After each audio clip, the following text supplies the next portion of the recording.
Our story begins in Masters and Students.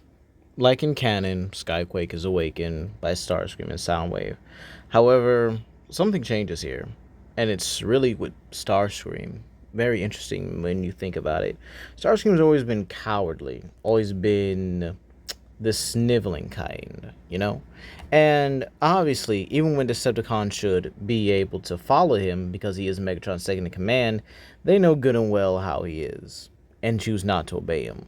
But in this timeline, Skyquake does battle Optimus, but Starscream never flew away. He never went to watch the fight to make it look like Skyquake executed Optimus on his orders.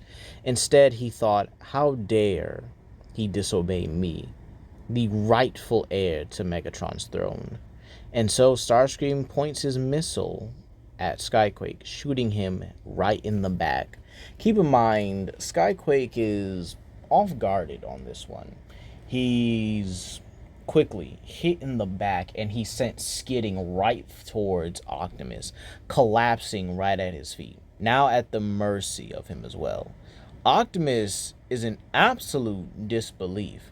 I guess you could say, in a kind of, cynical way. He didn't think Starscream would be that low. He didn't think Starscream would attack his own kin or attack one of the fellow Decepticon in the back. However, Optimus quickly turns his attention to him, and well, he and Bumblebee drive him off. And this is where Optimus simply states, "Help me." And Bumblebee rushes over, and they immediately pick up Skyquake. Skyquake is still, injured and stuff, but he looks at them in utter confusion. Why? Why would you help me? And this is where Optimus simply states, because you are still a noble warrior, and one still deserving of a second chance, if you'll take it. And so, Skyquake, not really liking this, but again, he is indebted to Optimus, and does state he will follow him. And keep in mind, what's running through Skyquake's head right now is he's really doing this. Joining the enemy. Going against what his master would have done or wanted him to do, but if Megatron's dead and Starscream is in charge, matter of fact, why was Starscream always second in command? Why would Megatron make someone dishonorable as him leader, or even in a commanding position? And this does run through Skyquake's head, as he does hear Ratchet and Optimus bicker a little bit, but Optimus is able to convince Ratchet to, at the end of the day, help him. And so Ratchet does fix up Skyquake and everything. And keep in mind, Skyquake isn't really, a full-fledged Autobot yet. He's with them, but that's because they're helping him. And so he does feel indebted to Optimus, like very much indebted to him at this point.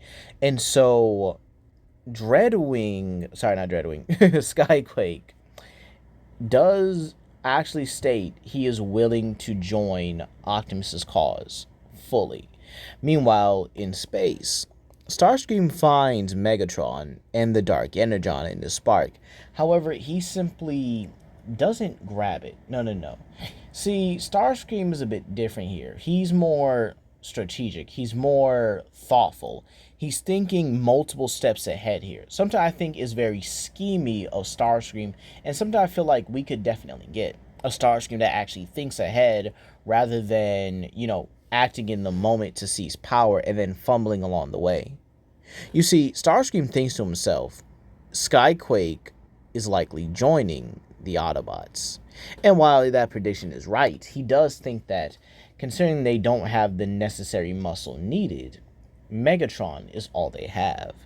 They're going to need him, regardless of how Starscream feels that he should be in charge. And he simply tells his master, don't worry, we'll take good care of you. And so, this is where, Starscream does summon Knockout and Breakdown, and they do arrive just like in the original. However, with Knockout actually there, and Megatron still having the Dark Energon in his chest, This means that they're able to bring Megatron online far earlier and far quicker than the original. So, yeah, that kind of solves the issue. However, Soundwave does kind of get Megatron up to speed about what he missed, and even finding out Starscream shot Skyquake in the back.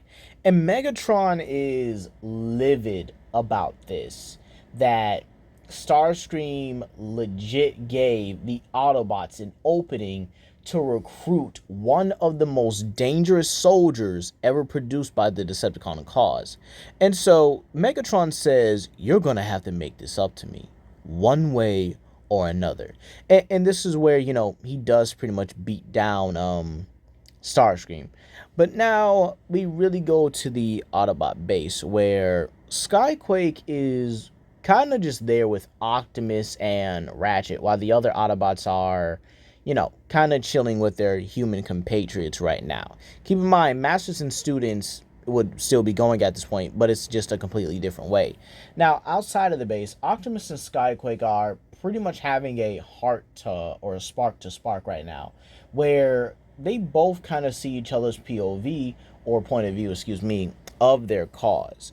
And while Skyquake says that he still isn't sure about being an Autobot, considering how long he's been with the Decepticons, Optimus showed him that he could be one of them.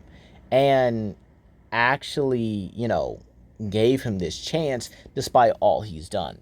But now we do move on to the episode Scrap Heap. And believe it or not, I'm going to have Skyquake in the Arctic, albeit I do think it would be funny if he tries to, shoot the Scraplets with his, Gatling gun, and it just starts causing more damage to the base than the Scraplets itself. But here's another thing. Con job does not happen, alright? This is the reason why. And we are going to be replacing some characters in this series, because I feel like it's time we introduce some new characters to this version of Transformers Prime. And so Makeshift is actually still alive here. He does not become, Wheeljack. He doesn't infiltrate the Autobot base, and he doesn't die. This is because the Autobot they actually went after was very, very dangerous. That being Drift and his students Slipstream and Jetstorm. Yeah, kind of keeping it more of the robots in disguise format here. But again, he did learn to become an Autobot by another one that will appear in this series very soon. And so this is where, Drift actually does have... Oh, wait, I almost forgot. Drift has this kind of color scheme. That's what I meant to say. So he has his white and kind of his winter coloring, because I think it just suits him the most here. Albeit he can just kind of change color all willy-nilly. So even if you want to say we can keep him his orange color, it really doesn't matter too much in my opinion. So just kind of a heads up for that one. So now going on, Drift is actually a very good person to have here. And so Drift and Skyquake look at each other, and well, they simply have a conversation. Again, kind of a normal and a peaceful episode, where they both do discuss why they left the Decepticon cause.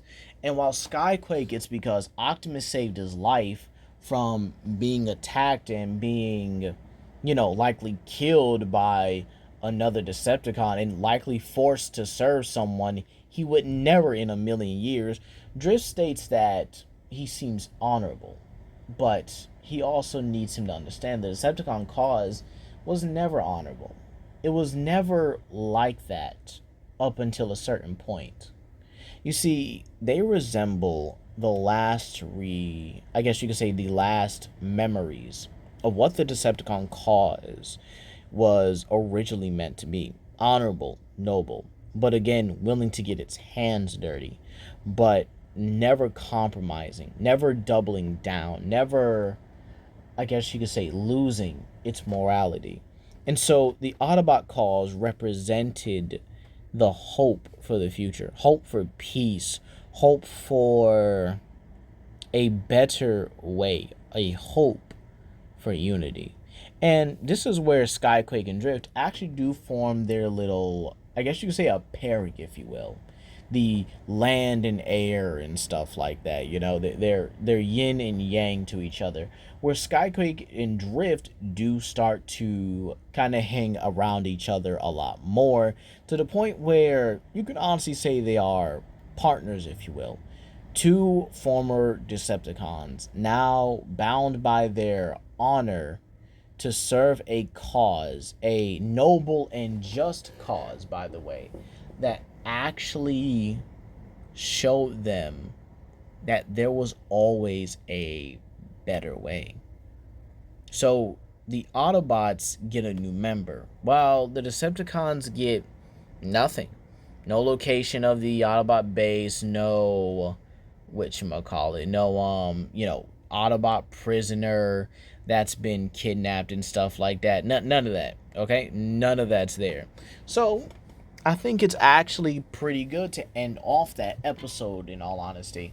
But with that being said, how would I actually end off this episode?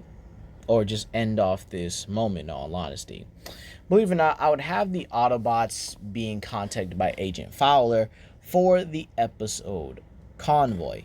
However, this is where we would also see Megatron taking an interest in this, and says that, considering all things were your failure, Starscream, I think it's time I took a more personal approach to this. And that's where we're going to leave it off here, guys. Is Megatron going to go himself? Will he bring other Decepticons along with him? Stay tuned and find out in part 2. Peace.